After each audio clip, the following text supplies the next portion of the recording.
ادبی حیات و خدمات، جمیل مظہری کی ادبی حیات و خدمات۔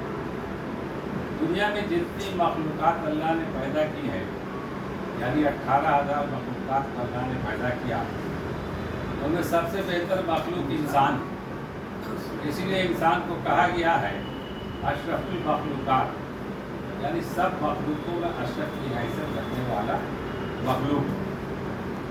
معنی کے اعتبار سے دیکھا جائے تو افضل الخلائق، افضل المخلوقات، بزرگ ترین مخلوقات، بنی آدم، بنی نوح انسان، تمام مخلوق سے بہتر، خلائق میں سب سے زیادہ شریف اجازت ہر ایک آدمی مخلوق ہوں گا۔ اللہ نے انسانوں کی پیدائش آدم علیہ السلام سے شروع کر دی اور یہ سلسلہ تا قیامت چلتا رہے گا۔ اب انسانوں میں ہر طرح کے انسان اس میں زمین پر تشریف لائے، پیغمبروں سے لے کر صحابہ کرام، بزرگ، ولی، بادشاہ، وزیر، حاکم، مفسر، ڈاکٹر، انجینئر، فلسفی، ادیب، شاعر وغیرہ وغیرہ۔ دنیا میں ہر طرح کے انسان کو پیدا کیا گیا اور سب کا ذہن و دل و دماغ کو بھی الگ الگ بنایا گیا۔ سوچنے، بات کرنے، کام کرنے کی صلاحیت بھی ہر ایک کو الگ الگ دی گئی۔ یہ سب اللہ کی طرف سے ہوا۔ اللہ تعالیٰ کا مقصد ہے کہ اپنے بندوں سے ہر طرح کا کام لیا جائے، اور جتنے انسان ہیں وہ سب انسانوں کو فائدے کے لیے کام کر رہے ہیں۔ آپ غور کریں گے تو بات سمجھ میں آ جائے گی۔ پیغمبروں کا کام یہ رہا کہ اللہ کے بندوں کو اللہ کی طرف لائیں، عبادت کرنے کا طریقہ بتائیں، صرف اللہ کی عبادت قبول ہوگی، اس کے سوا کسی کی عبادت نہیں ہوگی۔ خلفاء کا کام یہ رہا کہ سروے زمین پر فتنہ و فساد نہ ہو، امن و امان قائم رہے، سبوں کو برابر کا درجہ دیا جائے اور سب کو انصاف ملے۔ مسیحا کا کام یہ ہے کہ بیماروں کی اپنی حکمت سے مسیحائی کرے، جو معالجی مقدس عمل ہے۔ منصفوں اور ججوں کا کام ہے کہ مجرموں کو سزا دے اور دلائے۔ ادیبوں شاعروں کا کام ہے کہ اپنے کلام کے ذریعہ انسانوں کو بھلائی کا پیغام دے۔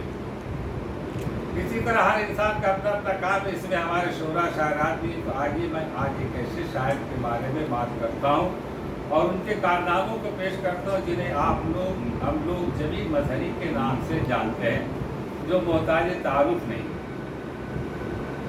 جمیل مظہری کا نام آسمان ادب پر ماؤ طابق کی مانند شعراء کرام کی فہرست میں بہت سے لوگ انقلابی، ثقافتی اور دیگر اسباب پہ لکھنے والے ہوئے، اور اس میں بہت سارے شعراء دنیا سے چلے گئے، مگر چند نام ایسے ہیں جو اپنے نام سے، کام سے ہمیشہ زندہ ہیں اور زندہ رہیں گے۔ ان سب میں ایک نام جمیل مظہری کا ہے، جن کا نام ادب و احترام سے لیا جا رہا ہے اور لیا جاتا رہے گا۔ اس کی وجہ یہ ہے کہ اس کا کارنامہ ایسا ہے جو بھلایا نہیں جا سکتا۔ علامہ جمیل مظہری، جن کا اصل نام سید قاضی ولی تھا، آپ 1 جنوری سن 1955 کو پٹنہ محلہ مغل پورہ میں مولوی خورشید کے گھر کی پیدائش ہوئی۔ اس میں کچھ تعداد بھی، کچھ کا کہنا ہے کہ ان کی پیدائش کی تاریخ 1904 اور مقام موتیہاری ہے۔ ابتدائی تعلیم کی مدرسہ سلیمانیہ پٹنہ اور ضلع اسکول موتیہاری میں ہوئی۔ جمیل مظہری 1922 میں کلکتہ سے فرسٹ ڈویژن سے میٹرک پاس کیا۔ کلکتہ میں رہ کر انہوں نے مکمل تعلیم حاصل کی اور تلاش معاش میں کلکتہ کی خاک چھانی، مگر کلکتہ نے جمیل مظہری کو برسر روزگار نہیں کیا اور انہیں پٹنہ منتقل ہونا پڑا، اور بہت ہی جد و جہد کے بعد پٹنہ یونیورسٹی میں شعبہ اردو سے وابستہ ہوئے۔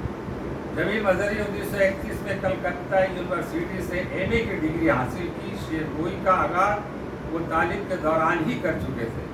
بنگال کے مشہور و معروف شاعر، ادیب و وحشت کلکتوی، جو اپنے زمانے کے غالب دورہ کہلائے، ان کے شاگرد عزیز بن کر آپ بھی انہیں کے نقش قدم پر چل کر ایک کامیاب شاعر و ادیب بن کر زمانے کو دکھلایا۔